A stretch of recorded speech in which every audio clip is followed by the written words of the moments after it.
Hello student, हम exercise 7.1 कर रही थी चैप्टर 7 कोऑर्डिनेट ज्योमेट्री। स्टूडेंट, अगर आप 10th क्लास का मैथ पढ़ना चाहते हैं बिल्कुल इजी तरीके से स्टेप बाय स्टेप, तो आप हमारे चैनल को सब्सक्राइब करें और बेल आइकॉन को प्रेस करें ताकि आने वाली वीडियो का नोटिफिकेशन आपको जल्दी से जल्दी मिल जाए।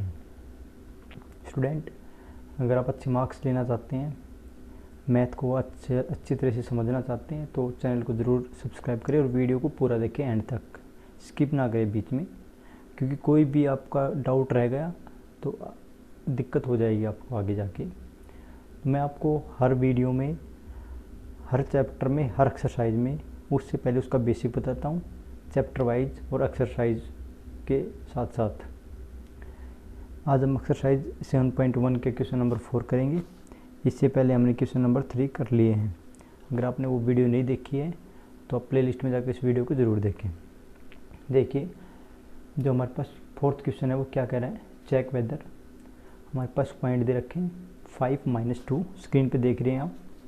हमारे पास पॉइंट है 5 - 2, 6, 4 एंड 7 और -2, ये पॉइंट हमें दे रखे हैं और कह रखा है आर द वर्टेक्स ऑफ ए, ये वर्टेक्स है ऑफ ए आइसोस्केल ट्रायंगल। देखो आइसोस्केल ट्रायंगल क्या होती है, सबसे पहले देखो आइसोस्केल ट्रायंगल क्या होती है।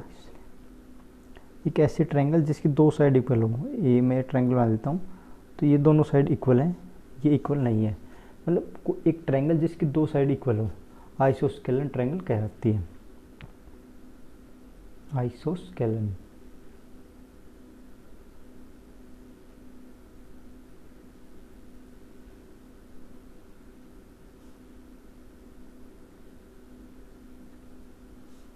आइसोस्केलन ट्रायंगल कहलाती है। अब हमें क्या फाइंड करना है, हमें देखो एक इसका जो वर्टेक्स है ये दे रखा है, मैं कोई वर्टेक्स मान लेता हूँ, ये ए हो गया, ये बी हो गया, ये सी हो गया। ये वर्टेक्स हमारे पास, मैं इसको ए मान लिया, इसको मैंने बी बोल दिया, इसको मैंने सी बोल दिया। ए की जगह मैं ए रख देता हूँ, ये हो गया 5 - 2, बी हो गया 6 और 4 और सी हो गया 7 - 2। यहाँ तक आपको कोई दिक्कत नहीं रही होगी। अब हमें क्या निकालना है, हमें प्रूफ करना है कि क्या ये ट्रायंगल सच में ही या आइसोस्केल ट्रायंगल है या फिर ये गलत है, सही है या गलत, हमें ये प्रूफ करना है। तो देखो हमें पता है अगर दो साइड इक्वल आ गई तो ये चीज़ सही है वरना गलत है। अब दो साइड कैसे इक्वल आएंगी, हम बीच का क्या डिस्टेंस, जैसे ए और बी का डिस्टेंस निकाल लेंगे, ए और सी का डिस्टेंस निकाल लेंगे, बी और सी का डिस्टेंस निकाल लेंगे। एक्चुअली में क्या है ना, ये इक्वल नहीं है, मतलब ये मैंने इक्वल बता दी, इक्वल नहीं है, ये सारी अलग अलग है। मैंने पता नहीं कि कौन सी लाइन इक्वल है कि नहीं है, मैंने ऐसे बताया था प्रूफ में कि ऐसी होती है जिसकी दो साइड इक्वल हो, लेकिन यहाँ हमें पता नहीं कौन सी साइड इक्वल है, वो हमें निकालनी है। तो यहाँ पर बी और सी भी इक्वल हो सकती है, ए और सी भी हो सकती है, इनमें कोई भी दो साइड इक्वल मिलेंगी और तीसरी इनसे अलग मिलेगी। अगर दो इक्वल मिल गई तो हमारे पास ये कौन सी ट्रायंगल होगी, आइसोस्केलन, नहीं तो ये आइसोस्केलन ट्रायंगल नहीं होगी। तो देखते हैं, सबसे पहले ए और बी लेते हैं और हमें डिस्टेंस निकालते हैं, मतलब ए से लेकर बी के बीच में डिस्टेंस क्या होगा, ठीक है, यहाँ पर और इसके बीच का डिस्टेंस क्या होगा, उसका फॉर्मूला आपको पता है डिस्टेंस निकालने का, क्या होता है, √x2 - x1 का स्क्वायर प्लस y2 - y1 का स्क्वायर, ये हमें करना है। अब देखो हमारे पास x2 क्या है, ये है, हम ए और बी लेंगे। सबसे पहले ए और बी, मैं ए और बी का डिस्टेंस निकाल रहा हूँ, ए और बी का डिस्टेंस निकाल रहा हूँ। तो ए बी में ये क्या है, ये x2 है, ये y2 है, ये x1 है, ये y1 है। तो देखो x2 - x1, 6 - 5, तो ये होगा 6 - 5 का स्क्वायर प्लस 4 माइनस का 2। यहाँ तक किसी कोई दिक्कत नहीं रही होगी। अब देखो 6 में 5 लेस करेंगे तो हमारे पास क्या आएगा 1, तो 1 का स्क्वायर हो गया प्लस, अब देखो माइनस का 2 बाहर आके मल्टीप्लाई होगा तो प्लस का 2 हो जाएगा, तो 4 और प्लस का 2 6 हो गए और 6 का स्क्वायर हम करेंगे यहाँ पर। अब 1 का स्क्वायर 1, 6 का स्क्वायर 36 और ये हमारे पास आएगा √37। ए और बी का डिस्टेंस हमारे पास 37, ठीक है। अब हम लिखते हैं बी और सी का, देख लेते हैं। बी और सी का ले लेते हैं, फिर ए और सी का ले लेंगे। तो मैं बी और सी का ले रहा हूँ, पहले बी और सी का लेंगे। बी और सी हमारे पास क्या पॉइंट है, बी और सी। तो ये तो होगा x1 y1 x2 y2, ठीक है। देखो 7 में से हम क्या लेस करेंगे, 6, तो ये हो जाएगा 7 माइनस 6 का स्क्वायर प्लस माइनस का 2 और माइनस का 4 हो गया यहाँ पर। तो मैं लिखता हूँ माइनस का 2 और माइनस का 4 का स्क्वायर हो गया यहाँ पर।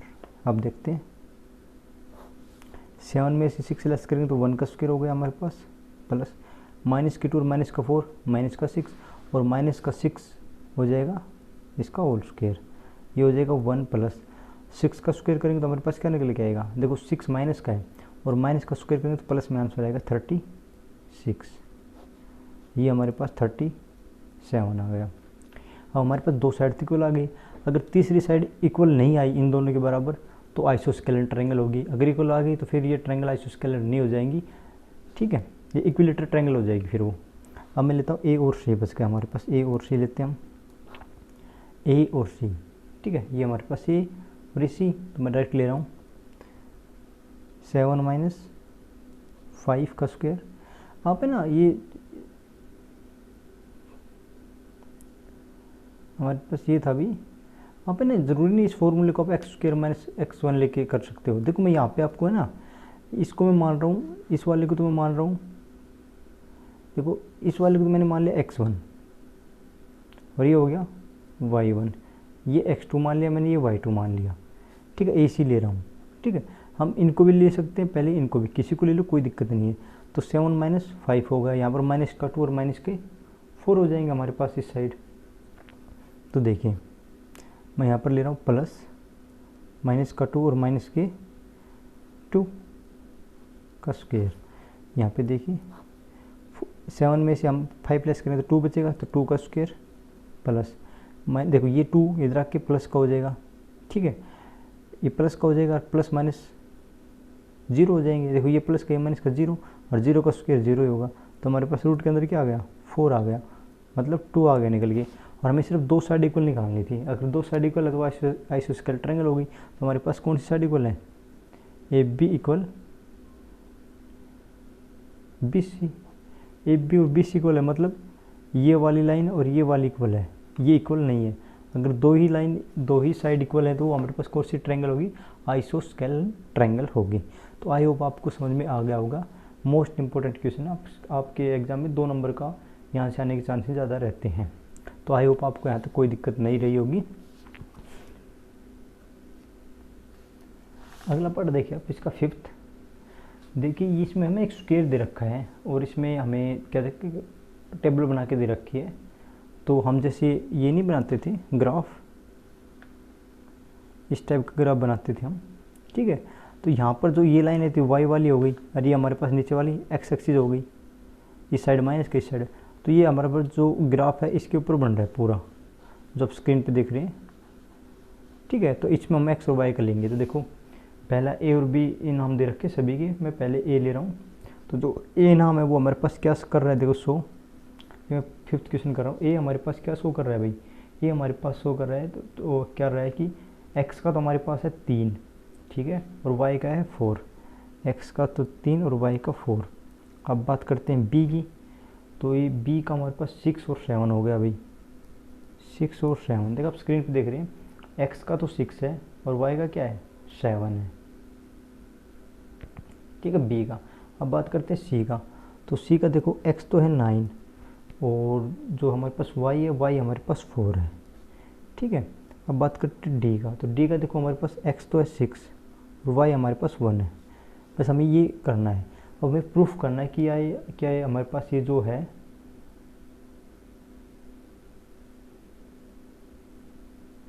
क्या ये स्क्वायर है कि नहीं है। ये चारों जो बैठे हुए हैं ना, इसी पॉइंट पे बैठे हुए हैं, ऐसे करके पॉइंट पे बैठे हुए हैं, ठीक है। तो ये चारों मतलब एक स्क्वायर में इनके बीच का डिस्टेंस या डायगोनल इक्वल है, तो ये स्क्वायर बन रहा है कि नहीं, इस तरह बैठे हुए हैं ग्राफ के अंदर, ठीक है। ऐसा ग्राफ उसके अंदर बैठे हुए हैं। अब देखिए आप, हमें कैसे करना है, हमें कुछ नहीं करना, दो को उठाना है। देखो यहाँ पर सपोज करो यहाँ पर ए है, यहाँ पर मैं मान लेता हूँ बी है, यहाँ पर सी है, यहाँ पर डी है, ठीक है, इनका पॉइंट है। तो क्या करेंगे, एक बार ए और बी का निकाल लेंगे, फिर बी और सी का निकाल लेंगे, सी और डी का निकाल लेंगे, ए और डी का निकाल लेंगे। फिर उसके बाद ए और सी का भी निकालना पड़ेगा हमें, और बी और डी का भी निकालना पड़ेगा, क्योंकि हमें पता भी तो होना चाहिए ना, अगर डायगोनल भी को लाएंगे तभी तो ये स्क्वायर होगा हमारे पास। अब देखिए हमें कैसे करना है। सबसे पहले मैं ए और बी ले रहा हूँ, ए एंड बी हम ले रहे हैं, डिस्टेंस निकालेंगे। सबसे पहले इन दोनों के बीच का डिस्टेंस निकालेंगे। भाई डिस्टेंस निकालेंगे तभी तो हमारे पास इनकी आएगी, इनकी लेंथ आएगी। डिस्टेंस का मतलब क्या, लेंथ होता है, तो लेंथ तभी आएगी जब इनका डिस्टेंस निकालेंगे। तो पहले ए और बी ले रहा हूँ, तो हमें पता है फॉर्मूला हमारे पास है ही, कौन सा फॉर्मूला हमारे पास है डिस्टेंस निकालने का, root X square minus X one का square plus Y two minus Y one का स्क्वायर। आप इनको एक्स वाले को आगे भी लिख सकते हो, कोई दिक्कत नहीं है।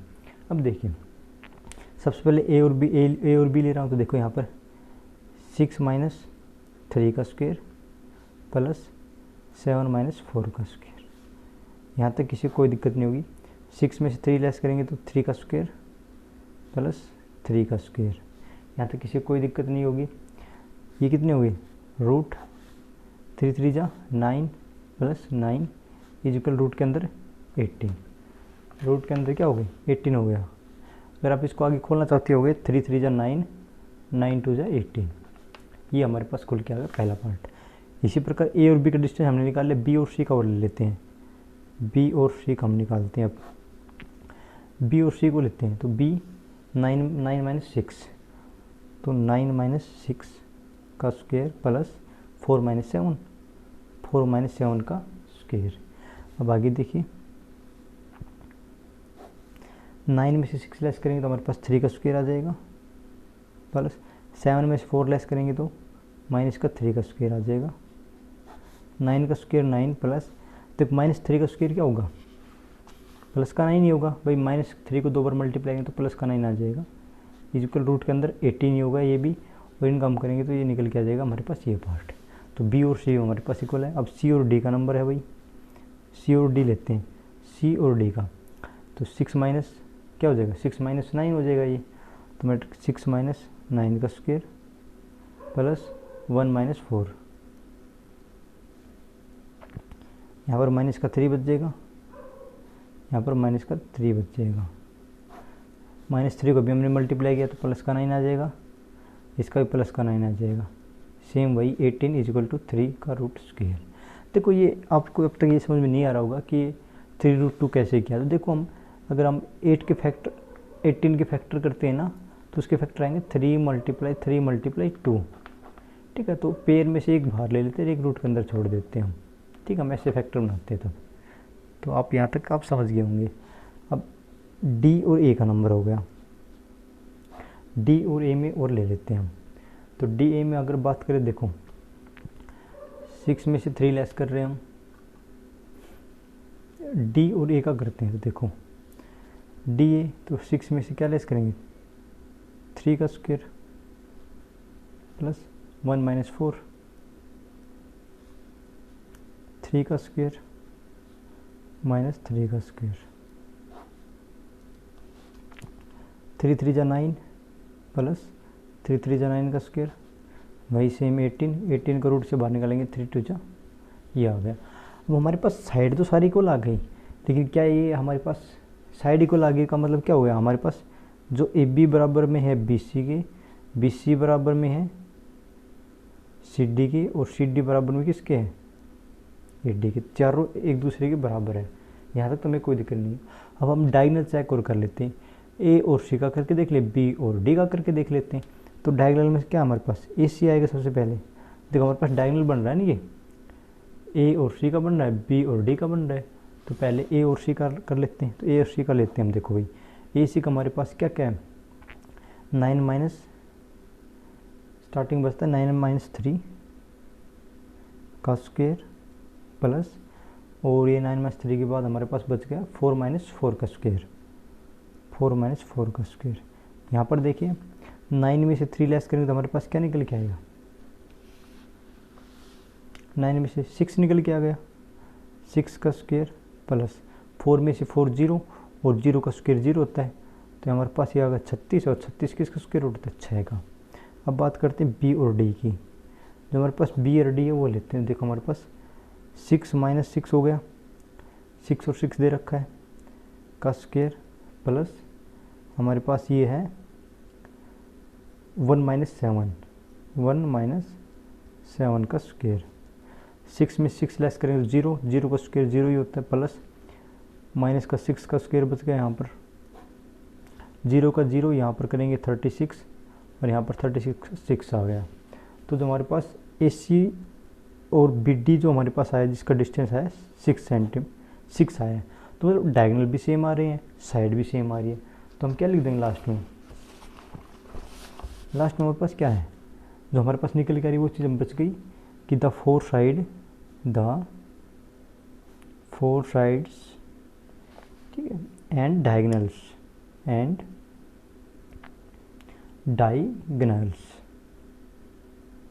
Are equals. ठीक है, तो हेंस ABCD क्या हो गए, ये स्क्वायर बन गया, ये स्क्वायर बस। ठीक है, तो जो चंपा जो क्वेश्चन में कह रही थी, मैंने क्वेश्चन तो आपको पढ़ के सुनाया ही नहीं, इसमें जो चंपा कह रही है वो चंपा करेक्ट कह रही है कि भाई एक स्क्वायर है। ठीक है, यही हमें नोट करना। तो आई होप आपको समझ में आ गया होगा। मैंने क्वेश्चन पढ़ के नहीं दिखाया क्योंकि इसमें कुछ ऐसा था ही नहीं पढ़ने लायक। जो ग्राफ है, ये ग्राफ दे रखा है हमें, जो बना के दे रखा है रो और कॉलम वाला, यही इंपॉर्टेंट था, इसको ही समझना था हमें। तो आई होप आपको समझ में आ गया होगा। अगर आपको वीडियो पसंद आई है तो उस चैनल को सब्सक्राइब करें, वीडियो को लाइक करें, कमेंट ज़रूर करें। और अगर आप 10th क्लास का मैथ कंप्लीट ही पढ़ना चाहते हैं तो आप चैनल को ज़रूर सब्सक्राइब करें, क्योंकि आने वाले टाइम में मैं धीरे धीरे आपको इंपॉर्टेंट क्वेश्चन जो होते हैं एग्ज़ाम बेस पे कराऊंगा, जो पीछे एग्ज़ाम में आ चुके हैं और जो आने की संभावना होती है। Thank you.